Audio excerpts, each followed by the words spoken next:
Lep dan v tejle sredi vam želim. Upam, da ste, kot vedno rečemo, popili tisto prvo in že drugo jutranjo kavo. Zdajle je že dopoldan in čas za en prijazen in prijeten in poučen klepet. Z menoj je Primož Lavrenčič, pozdravljeni. Dobro jutro. Z Visoke šole za vinogradništvo in vinarstvo Univerze v Novi Gorici. O vinu, o trtah, o grozdju bomo govorili danes in vse tistem, kar vi s tem v zvezi počnete. Kako dolgo že je ta Visoka šola za vinogradništvo v Novi Gorici? Zgodovina Univerze v Novi Gorici je že kar skoraj polnoletna, se pravi leta 1995 je bila ustanovljena, leta 1998 se je pomenovala kot Politehnika, leta 2006, kot veste, smo pač dobili svojo lastno univerzo. Mi pa smo kot Visoka šola za vinogradništvo in vinarstvo začeli z vpisom z letom 2003-2004. Se pravi, tudi mi sedaj vpisujemo 5. generacijo študentov. Torej, so že diplomanti tudi? Da, moram prav v bistvu poudariti to, da imamo že prve diplomante, prve diplome, tako da v bistvu se začenja že tudi ta del študija. Kdo pa so tisti, ki so se na začetku vpisali? Koga ste zanimirali na začetku? Večinoma prihajajo študentje iz tega našega primorskega bazena, se pravi Goriška Brda, Vipavska dolina, Koper, nekaj malega tudi Kras. Imamo pa tudi nekaj študentov iz Dolenjske, pa tudi iz severovzhodne Slovenije. Meni se zdi naravnost imenitno sredi vinogradov imeti Visoko šolo za vinogradništvo in vinarstvo. Je bil to tudi razlog, da ste jo ustanovili? Seveda, pač vinogradništvo je taka panoga, da brez povezave s praktičnim delom, se pravi povezave z vinogradom, povezave s kletjo, je stvar pač rahlo pomanjkljiva, recimo, da nima te povezave z prakso. Zato pač smo tudi sredi vinogradov, naš Visoka šola za vinogradništvo in vinarstvo je situirana v Ajdovščini, tako rekoč sredi vinogradov. Imamo tudi že poskusno svojo klet v Vrhpolju pri Vipavi. Tako da pač študentje se skozi praktično delo seznanjajo z delom vinogradov, pa tudi z delom v kleti. Ne smemo pa poudariti naše tretje skupine, se pravi tega sestavnega dela pač tudi vinogradništva in vinarstva, to je trženje vina. Ta skupina se pač ukvarja bolj z kupci in pa z investitorji oziroma z vinogradniki, ti so pa bolj povezani s terenom povsod po Primorski oziroma po Sloveniji. Smo imeli prej v Sloveniji takšno fakulteto? Tako specializirano? Ravno take fakultete nismo imeli, recimo, da je pač se pogrešalo ravno to praktično naravnanost. Pač potrebno je priznati, da smo praktična veda in da je pri nas potrebno v bistvu kombinirati nek praktično delo z nekimi znanstvenimi izsledki, ki so na tem področju, tako stališča vinogradništva, tako stališča vinarstva, kot tudi stališča trženja vina. Pač pri nas je ta sinergija med prakso in znanostjo zelo potrebna. In verjetno se je ravno to pogrešalo pri prejšnjih fakultetah oziroma visokih šolah na tem področju. Vi ste seveda poleg te vaše izobrazbe vendarle tudi sam vinar in vinogradnik, ne? In ste tu dobivali tista praktična znanja, ki jih sicer na fakulteti niste mogli. Ja, sigurno so te tako imenovane družinske kmetije oziroma družinska posestva, gospodar pač oziroma družinski člani se morajo ukvarjati tako z vinogradništvom, vinarstvom, kot tudi s trženjem vina. Tako da sigurno so neke praktične izkušnje prihajajo tudi iz tega dela mojega življenja in tudi ostali kolegi, ki so zaposleni na vinogradništvu, na Visoki šoli za vinogradništvo in vinarstvo, prihajajo iz takih družinskih posestev in vse te izkušnje nesebično delimo z našimi bodoči kolegi oziroma bodočimi gospodarji na teh družinskih posestih oziroma zaposljivost naših študentov je dokaj raznolika in na eni strani imamo pač te študente, ki bodo predvidoma prevzeli te družinska posestva in kmetije, na drugi strani imamo pa tudi naš profil dopušča tudi prevzem nekega odgovornejšega mesta v večjih vinogradniških vinarskih podjetjih. Kaj pa je pri vas pretehtalo, da ste se odločili, da boste nesebično te izkušnje in znanje delili z vašimi bodočimi kolegi?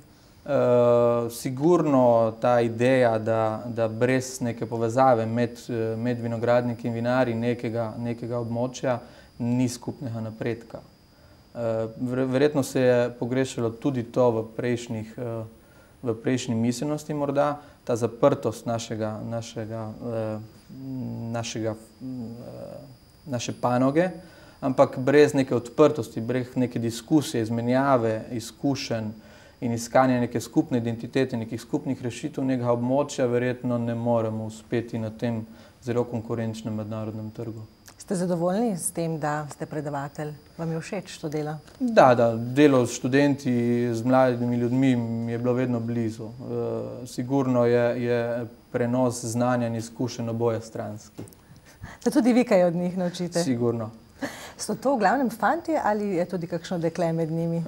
V glavnem so to pač še vedno se drži naše panoge tako imenovan moški poklic, vinogradnik, vinar, čeprav imamo tudi okrog 20% ženske populacije. In mislim, da nam manjka morda tudi, oziroma zelo dobrodošlo bi bilo, da bi se ženske oziroma punce odločili tudi za ta poklic. Sigurno lahko panogi in poklicu dajo nekaj novega. Kakšno zgodbo, ne? Tudi. No, govorili ste o tem trženju, vendarle je tako vinogradništvo kot vinarstvo tkanje zgodb, ne? Poleg vsega strokovnega znanja. Sigurno je vino proizvod, pridelek, je pridelek, ki potrebuje tudi neko zgodbo, vendar mora biti ta zgodba logična in osnovana na znanju. Ker pač in tržišče in kupci so v zadnjih letih izredno izobraženi. To so izredno izobraženi ljudje, ki pač ne verjamejo čisto vsega. In ravno zato je pač vloga naše univerze, da daje našim študentom neka osnovna znanja oziroma poglobljena znanja in na vinogradništvu in tudi na temeljnih predmetih in pa praktično delo. Moram poudariti, da naši študenti v bistvu v drugem in tretjem letniku preživijo 25 dni v tretjem letniku in 25 dni v drugem letniku pri mentorskih kmetijah oziroma pri mentorskih podjetjih, kjer se pač učijo tega prenosa, kar so v bistvu slišali v predavalnicah in v laboratorijih, prenosa tega znanja do vina, do grozdja in pa tudi do kupcev. Se pravi, zgodba, sigurno je zgodba tudi en del vina, ampak ni samo zgodba. Omenili ste mentorske kmetije, kako jih izbirate? Sigurno se izbira mentorske kmetije po nekem uspehu na trgu, ki so jih pač skozi vrsto let dokazali, se pravi neko konstantnost prisotnosti na trgu. Iz tega se sklepa pač, da je mentorska kmetija zrela za vzgojo recimo enega študenta, enega mladega nadobudnega vinogradnika, vinarja ali pa tržnika. Preverja pa se tudi strokovno sposobljenost mentorjev. Mentori so vedno ali ljudje z dolgoletnimi izkušnjami ali pa ljudje z ustrezno izobrazbo. Pa vinogradniki in vinarji tudi poslušate glasbo? Seveda. Ja, namreč v našem mozaiku vsako jutro popestrimo ali pa dopoldne popestrimo ta pogovor z nekaj glasbe in mene zanima zdaj, kaj so v režiji izbrali. Upam, da bo Krima še med tem, ko smo poslušali in gledali Jana Plestenjaka, rekel, da sicer je čisto v redu, predvsem pa je fajn, ker pije vino, ne? Tako. Vsi tisti, ki pijejo vino, so v redu, ampak seveda gre za kulturo pitja tudi, ne? Tisti, ki kulturno uživajo vino. Kaj pa je kulturno uživanje vina? No, definitivno je to del kulture, kot je poslušanje dobre glasbe in z občutkom pač en del kulture, kot je pač tudi to, da se, če poslušaš recimo glasbo, se bomo navezali na glasbo, da se pač v glasbi tudi malo izobraziš, da veš, kaj poslušaš, isto z vinom, ne. Pač potrebno je malce več, vedeti poreklo, vedeti, kako je bilo to vino narejeno in potem pride, mislim, da tudi kulturno uživanje oziroma uživanje s spoštovanjem, ne. Potem sploh ne pomislimo, da bi brez te razmišljanja o vinu sploh še pili. Mislim, da ne. No, tako. Tudi na tem področju se še moramo izobraziti. Vi pa imate nek sistem izobraževanja na vaši fakulteti. Kako izgleda to šolanje pri vas? No, v prvem letniku študentje poslušajo te temeljne predmete, se pravi predmete matematika, kemija, mikrobiologija, se pravi te osnovne predmete. V drugem letniku začnejo z specializiranimi predmeti, se pravi predmeti, ki poglobijo njihovo vinogradniško in vinarsko znanje. V tretjem letniku pa imajo na voljo 14 izbirnih predmetov, kjer pa si vsak študent izbere glede na svoje odločitve, kam ga bo poklicna oziroma življenjska pot zapeljala, si pač izbere svoj sklop predmetov. Na izbiro ima 3 skupine, se pravi, ene so vinogradniške skupine, ene so vinarske skupine, druge so pa trženjske oziroma promocijske skupina predmetov in plus to, da kot smo prej rekli, pač v drugem in tretjem letniku pač izvajajo tudi, obiskujejo tudi praktično delo, se pravi 2x po 25 dni, to je 50 dni, to je 400 ur. In mislim, da v teh 400 urih uspejo povezati pač to, kar so s predavalnic odnesli s prakso oziroma s tem, kar se dogaja v vinogradu, v kleti oziroma na trgu. Kdo pa ste predavatelji? No, predavatelji v bistvu je zelo raznolika skupina. Kot sem rekel prej, delimo se pač v te 3 skupine, vinogradništvo, vinarstvo in pa trženje. Vsaka skupina v tem momentu šteje od 2 do 4 ljudi. Plus dodatno imamo pa izredno veliko ljudi, ki prihajajo ravno iz tega bazena, se pravi iz Primorskega, ki imajo neke dolgoletne izkušnje na področju vinogradništva, vinarstva ali trženja. Hkrati pa so tudi seveda ustrezno izobrazeni, to so magistri, doktori znanosti, osnovne temeljne predmete pač predavajo profesori iz Fakultete za znanost okolja oziroma Fakultete za aplikativno naravoslovje, se pravi, gre neko sodelovanje znotraj fakultete, znotraj univerze. Znotraj univerze moram reči, da tudi na področju raziskovalnega dela je pač to sodelovanje predvsem z Fakulteto za aplikativno naravoslovje in Fakulteto za znanost okolja izredno izpostavljeno in pač se te izkušnje prepletajo tudi na raziskovalnem nivoju, hkrati pa tudi na predavateljskem. Tako da je pač na samem študiju imamo preko 50 različnih predavateljev. Se pravi, izredno raznoliko. Imamo tudi, vsako leto povabimo tudi predavatelje iz tujine, tematsko, se pravi, vsako leto nekdo pač, ki predstavlja neke vrste vrh na tem področju v svetu. V letošnjem letu smo imeli predavatelja za enologijo iz Južne Afrike, lansko leto smo imeli predavatelja za promocijo oziroma trženje vina na mednarodnih trgih iz Italije. Letošnje oziroma naslednje leto pričakujemo pa gospoda profesorja iz Burgundije, ki se ukvarja z tlemi, se pravi z vinogradniška področja.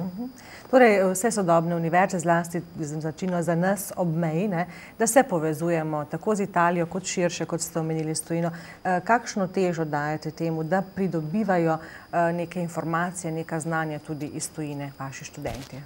Izredno veliko, mislim, izredno veliko se poudarja to sodelovanje, tudi samo spodbuja se študente tudi, da pač obiskujejo tuje vinogradniške regije. Nekaj se pač jih poskuša obiskovati kar znotraj predavalnic pri predmetu pregled svetovnega vinogradništva in vinarstva, kjer vsak študent v bistvu pripravi seminar v neki vinogradniški regiji oziroma državi. Hkrati pa se poskuša tudi spodbujati neko mobilnost študentov. Ravno zaradi tega imamo podpisanih kar nekaj namer o sodelovanju oziroma pogodb in z Južno Afriko in z Italijo. Z Italijo imamo v principu pokrito kar v celoti skoraj, cel severni del, tako da se študent lahko v vsakem momentu odloči za študij oziroma delni študij na bilo kateri univerzi, podobni univerzi, vinogradniško-vinarski univerzi v Evropi oziroma tudi širše. Koliko študentov imate zdaj na fakulteti? No, študentov je skupaj, sedaj vpisujemo 5. generacijo, študentov je okrog 60. Pač govorimo o študentih, ki redno obiskujejo, ki so aktivni, ki pač vidijo svojo poklicno pot na tem področju. Vpis je pa vsako leto, se pravi, popolnoma zapolnjen, ampak na koncu se skristalizira, da pač tam od 10 do 15, tudi kakšen več študent na letnik je pač redno pri nas.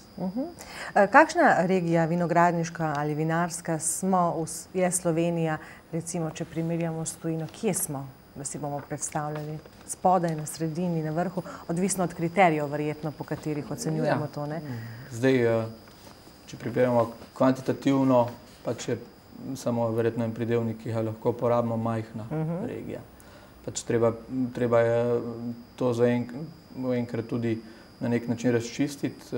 Mi imamo pač okrog 20.000 hektarjev vinogradov, s tem, da vsako leto še upadajo. Se pravi, na nivoju ene Fulanije Julijske krajine, nič več. Če pa govorimo o kakovostnih parametrih oziroma vsaj o kakovostnem potencialu, pa mislim, da lahko sežemo zelo visoko. Predvsem zaradi tega, ker imamo naravne danosti izredno dobre. In tudi zaradi tega morda, ker smo za nek trenutek izgubili svojo identiteto oziroma povezavo morda z neko zgodovinsko izpričano vinogradniško kakovostjo pred drugo svetovno vojno, je zdaj pač verjetno ravno ena prava priložnost, da povežemo neko tradicijo z sodobno znanostjo. Se pravi, če govorimo to v naši terminologiji, vinogradniško-vinarski, je pač lahko Slovenija ima en lepo priložnost v tem momentu, da poveže stari in novi vinogradniški svet. Se pravi, da poveze da vzame neke vinogradniške, vinarske, pa tudi trženjske izpričana dejstva, tradicionalno zgodovinska izpričana dejstva in jih poveže neko sodobno znanostjo, ki jo prakticira novi vinogradniški svet. In tu lahko postanemo prepoznavni, če bomo znali to storiti. Seveda, pač definitivno. Ravno s tem, da pač se dinamično odpiramo proti svetu, da prečistimo, prefiltriramo informacije, ki prihajajo do nas, tako v smislu nekih znanstvenih izsledkov, kot tudi trženjskih oziroma takih bolj praktičnih izsledkov, ki prihajajo iz tujine oziroma ki so tudi že tukaj obstajali. In to je tudi ena od vlog vaše fakultete, ne? Da, mislim, da naša vloga je ravno ta filter. Se pravi, da pač smo mi kot fakulteta z vsemi izkušnjami in z vsem znanjem, ki ga premore, tisti filter, ki prečisti nekako in daje neke informacije od sebe in proti študentom, tem bodočim vinogradnikom oziroma tehnologom, pa tudi lokalnemu okolju. Definitivno lahko tudi zelo veliko damo lokalnemu okolju, s tem, da pač ta sodobna znanja poskušamo prenesti na našo tla, na našo vinogradniško pokrajino. To je sicer ni od danes do jutri, je proces verjetno? Ne, v vinogradništvu, vinarstvu ni nič od danes do jutri, oziroma je od danes do jutri, ampak naš danes do jutri traja vsaj 5 let. In seveda vedno morate upoštevati še to, kako bo narava prijazna. Da, narava se nam rahlo spreminja, se pravi ta osnovna vinogradniško dejstvo, se pravi ta klima in tla se nam rahlo spreminjajo. Definitivno gre za neko višanje, neke poprečne temperature in pa tudi večja možnost nekih, dajmo reči, ekstremnih vremenskih pojavov. Kaj to pomeni za trto, za grozdje, za vino? Pač mi smo tisti, ki odločamo o tem. Mi moramo to pametno nekako izkoristiti in se prilagoditi tem spremembam. Mislim, da nima smisla biti neko plat zvona in ustvarjati nekega alarmnega stanja. Pač mi smo tisti, ki lahko skozi spremembo nekih vinogradniških in vinarskih tehnologij prilagodimo vinogradništvo tem spreminjajočim se razmeram. Razmere pa tudi na trgu niso ugodne v teh časih, v teh letih. Mnogo posegov v naravo mnogim posegom v naravo smo priča v tem času, prav zaradi teh ekonomskih razmer, ki, kot sem rekla, niso ugodne. Pri tem mislim tudi na zeleno trgatev. Kaj vi pravite o tem? Kaj se da storiti? No, tako imenovana zelena trgatev je poslovna odločitev vinogradniško-vinarskega podjetja iz naše doline, pač to čisto njihova poslovna odločitev. Kar se pa tiče trta pač se bo temu prilagodila tako ali drugače. Trta je prilagodljiva, ste rekli prej. Trta je zelo prilagodljiva rastlina, pač vse na koncu koncev celotna narava je zelo prilagodljiva. Verjetno je človek še najmanj prilagodljiv tukaj. In poskušamo prav mi vplivati na te stvari, ne? Rekli ste, trta bo preživela tudi nas, ne? Torej, kakšen odnos je vaš vinogradnika, ne, do trte? Vi se zdaj ukvarjate s trtami, ne, v tem času? Tako. Zdaj je pač tisti čas, ko je v vinogradu največ dela, tako tistega praktičnega, ki se tiče samo pridelave grozdja in vina, kot tudi raziskovalnega. Pač za nas vinogradnike, jaz prihajam iz vinogradniške skupine, z te fakultete je pač zdaj čas meritev, čas poskusov. Pač mi nekaj čez 100 dni, ki jih trta potrebuje za svoj vegetativni ciklus, izkoristimo za vse meritve in vse raziskave, ki jih izvajamo. In teh ni tako malo. Mi smo pač zelo veseli, da se naša skupina ima kar nekaj merilnih naprav, kar nekaj sodobne tehnike, s katerimi pač v tem momentu poskušamo na nek način rajonizirati to Vipavsko dolino in Goriška brda zaenkrat. in vpeljati neke novosti tudi v našo vinogradništvo in vinarstvo tega okolja. Nažalost se nas verjetno i pridelovalci manjši ali tisti malo večji morda včasih bojijo oziroma bojijo vprašati za mnenje, ampak mi neke ekspertize delamo. Delamo za tujino. Nažalost tukaj v našem okolju nismo ravno naredili zelo dosti. Pa boste v prihodnje, ne? Snujete svoj raziskovalni center, ga imate že? No, raziskovalni center za raziskave vina je ustanovljen že skoraj 1 leto in se ukvarja z zelo širokim spektrom raziskav, od analitike biogenih komponent v grozdju in vinu in tudi v ostalih kulturnih oziroma kmetijskih rastlinah tega področja. Na drugi strani raziskavo polifenolnih snovi, se pravi antioksidativnih snovi, čisto vinogradniško-tehnoloških stališčih različni načini zapiranja steklenic, se pravi stekleničenja, različni načini vinifikacije oziroma vinifikacije v različnih sodih in pa ostalih medijih.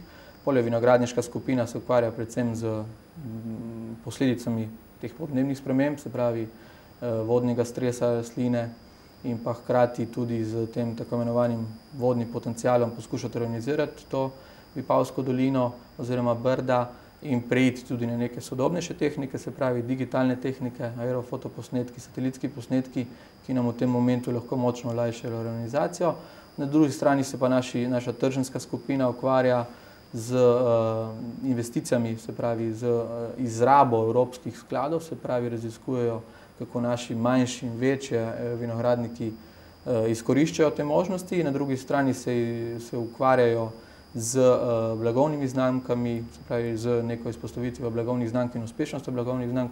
Tako da mislim, da imamo kar en zelo širok spektr praktičnih izsledkov. No, seveda ste povezani tudi s tistim, kar zasnuje trto, s trsničarstvom. Tudi tukaj imamo tudi tradicijo na našem koncu, ne? Tradicija je ena prvih v Evropi, definitivno takoj po izbruhu trtne uši je pač trsničarstvo začelo svojo dejavnost ravno v Vipavi oziroma Vrhpolju pri Vipavi in poskušamo pomagati na nek način tudi njim. Imamo tudi vsako leto po diplomanta 2, ki se hočeta oziroma ki želita se ukvarjati s to dejavnostjo in tudi v 3. letniku je pač izbirni predmet trsničarstvo in selekcija vinske trte, tako da definitivno je to del vinogradništva. Imate možnost tudi podiplomskega študija na vaši fakulteti? No, sedaj Visoka šola za vinogradništvo in vinarstvo je zasnovana kot prva stopnja bolonjskega študija. Snuje se tudi druga stopnja, se pravi magistrski bolonjski študij, tako da mislim, da v parih letih bi mogli pričakovati tudi to. Preden nadaljujeva, spet še en lep pozdrav v Mozaiku. Z mano je Primož Lavrenčič z Visoke šole za vinogradništvo in vinarstvo Univerze v Novi Gorici. Preberem, da ne bom kaj narobe povedala. In v zadnjem delu, v zadnji tretjini najinega pogovora bova govorila o tistem, kar je seveda za študente in za vas, ki z njimi sodelujete, zanimiva izkušnja, in to je festival vin, ki ga pripravljate. To je že drugi študentski festival vin. Zakaj takšna odločitev? Kako ste si to zamislili? Skozi cel naš pogovor danes pač smo govorili o tem, da pač kar en del študentov prihaja iz teh manjših posestev, kjer bodo pač se morali ukvarjati tudi z prodajo in s trženjem, s tem neposrednim stikom z kupci in klienti. Na drugi strani morda tudi tisti, ki bodo zašli v trženjske vode v večjih podjetjih, bo pač to njihova 100% poklic in 100% dejavnost.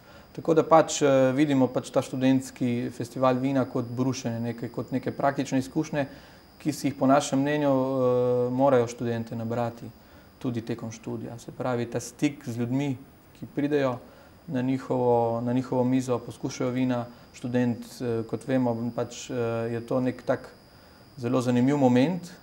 Ti pač svojemu kupcu, svojemu klientu imaš na voljo 10 do 15 sekund časa, da mu predstaviš svojo miselnost, svoje tehnološke, tehnične rešitve, ki si jih uporabil pri vinu in trti.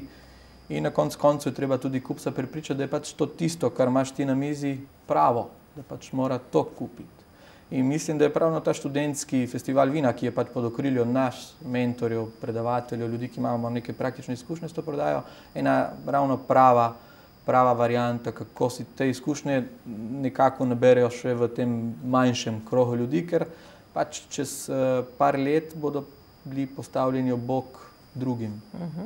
In morajo to izkušnjo, čisto praktično, resnično izkušnjo tudi imeti, ne? Tudi imeti, seveda. Tudi v tem momentu je pač to nek krog, večinoma je dosti obiskovalcev, tudi predavateljev, ljudi pač, ki lahko tudi z dobronamernimi pripombami in pač nekimi izkušnjami pomagajo študentu, da pač zgradi nek pravi način komunikacije. Torej vsak študent predstavlja svoje vino ali kako to zasnujete? Večinoma predstavljajo študentje, predvsem tisti, ki prihajajo iz teh družinskih posestev, predstavljajo svoja vina, nekateri pač, ki teh posestev nimajo, si pač izberejo neko vino na tržišču oziroma eno vino, torej vsak? Ne, pač neko podjetje oziroma neko posestvo, ki jim je blizu, ki ga tudi sami čutijo, da ga lahko predstavijo publiki. In komu je to namenjeno? Kdo bo prišel na ta festival? Rekli ste, eno so mentori, profesori. No, seveda, to je en del, drugi del je pa pač vsa zainteresirana javnost oziroma vsi tisti, ki jih zanima, kaj naši študenti oziroma kaj naša primorska mlada vinogradniška scena premore, da pa so lepo povabljeni, da v petek ob 4 popoldne pridejo v prostore Univerze v Ajdovščini. Se pravi, to bi nekako rekli stara vojaščina. Vojašnica oziroma poleg nove šole v Šturjah, tako. Osnovne šole v Šturjah. V predverju bodo naši študenti predstavili svoje vina, obiskala nas bo tudi vinska kraljica. Tako da mislim, da bo kar zelo dinamično, zelo zanimivo in definitivno, če smo poudarili ta izobraževalni aspekt tega festivala, vedno je tudi rahlo hedonističen. Aha, krasno. Do kdaj traja? Traja do 8-9 zvečer. Ste se že odločili, veste, koliko študentov se bo tega lotilo, da bomo približno vedeli, kako velika reč je to? Študentov bo med 12 in 16 študentov bo predstavljalo svoja vina. Omenili ste vinsko kraljico. Kaj vi menite o tovrstni promociji slovenskih vin? Tokrat je tudi kraljičino vino, primorsko vino, ne? Tako. Pozitivno, definitivno, zelo pozitivno, nek način promocije in spodbujanja te kulture, kulturnega uživanja vina, ki je pač povezan z množico oziroma z ljudmi.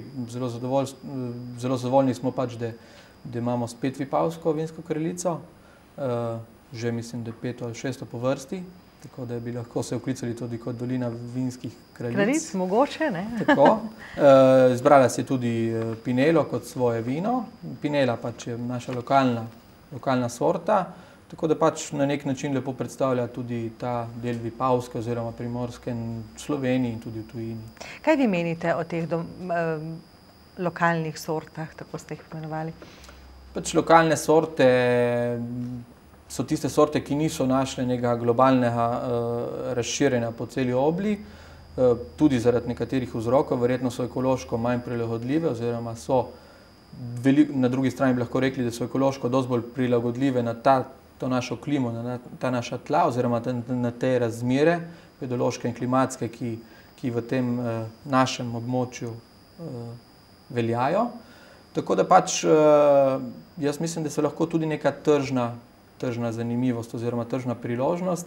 Je pa res, da potrebujejo te lokalne sorte tudi zaradi svojih posebnosti, dajmo reči, tudi neko globljišo raziskavo oziroma raziskave in strani fiziologije vinogradniške, se pravi vinogradniških tehnologij oziroma fiziologije vinske trte, kot tudi vinarskih tehnologij. Tukaj smo tudi mi že začeli en projekt z lokalno sorto Zelen, tudi drugo vipavsko sorto, in je pač tudi univerzitetno vino, ki bo letos tudi zagledalo luč sveta, je Zelen, ki je pridelan recimo po neki zelo zanimivi vinarski tehnologiji, ki morda tudi veliko obeta v prihodnosti. Tako da pač potrebno je te sorte globoko raziskati, ugotoviti, kaj so njene slabosti in prednosti in začeti morda tudi neko vinogradniško identiteto graditi na teh lokalnih sortah. To je tudi za nas priložnost, ne? Mislim, da imamo predvsem v skupini belih sort imamo izredno veliko raznolikost. Dajmo reči, da je v genski banki Primorske imamo preko 100 lokalnih sort, belih sort in pa 3 do 5 rdečih. Tako da jaz mislim, da v tej skupini se da dobiti neko zanimivo sorto. Je pa res, da so tudi konec koncev skozi praktične izkušnje vinogradnikov v vinogradu Kleti in tudi na trgu tiste najbolj zanimive, najbolj potencialne že izpostavile. To so Rebula, Malvazija, Laški Rizling, Pinela, Zelen, tako da je Klarnica. Definitivno je pač to lahko za nas tudi neka priložnost. Na eni strani imamo te lokalne sorte, čiste sorte, ne? Potem imamo, kaj pa je vaše mnenje, vi ste tudi ne samo vinogradnik, ste tudi vinar, zvrstna vina. No, spet smo prišli na področje, kjer se lahko spet pohvalimo, da smo začeli letos v okviru univerze v sodelovanju z Kmetijsko-gozdarskim zavodom Nova Gorica postavljati na noge tako imenovane elaborat priznanega tradicionalnega porekla z belo zvrst Vipavc. Se pravi, vipavsko belo zvrstno vino oziroma Vipavec na kratko je bilo pač v zgodovini je bilo to zelo znano vino, je imelo tudi svoje tržišče in svoje kupce. Rahlo se je ta sloves izgubil in mislim, da zelo po krivici. Tako da začenjamo pač s tem projektom in projekt mora biti povezan in z vinogradom, se pravi izbrati prave sorte, izbrati prave lege, izbrati primerno tehnologijo, na drugi strani izbrati primerno tehnologijo v kleti in hkrati pač zgraditi neko vino, ki bo tržno uspešno. Najin čas za tole dopoldne, Primož, se je iztekel.